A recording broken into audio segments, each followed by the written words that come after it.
ሰው ምን አስተማረኝ መሰላችሁ?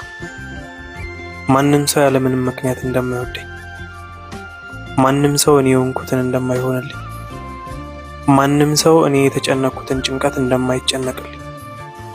በጣም የጸጸተኝን ደግሞ ልንገራችሁ። እስከዛሬ ያለ ምንም ምክንያት የሚወደኝን አለማወቄ፣ የሆንኩትንና ያለሁበትን ጭንቀት ለማን መናገር እንደነበረብኝ መርሳቴ። ብዙዎቻችሁ በእንደዚህ አይነት ስሜት ውስጥ ያላችሁ ይመስለኛል። ትልቁ ስህተታችን ምን መሰላችሁ? ዓለምን ሁሉ የፈጠረና የሁሉም አምላክ ፈጣሪ አንኳኩ ይከፈትላችኋል፣ ጠይቁም ይሰጣችኋል ያለንን አምላክ ትተን እንኳን ቤታቸውን አንኳኩተን ችግራችንና ጭንቀታችንን ሊሰሙን አይደለም እኛን ለማየት ለሚደብራቸው ሰዎች ችግራችንን ዝርግፍ አድርገን እንናገራለን። እነሱም ምንም እንዳልሰማ ይሆናሉ። አያችሁ፣ ችግራችሁን ለሰው አትናገሩ። ለፈጣሪ ንገሩትና አይቶ የሚረዳችሁን ሰው ይላክላችሁ። አመሰግናለሁ።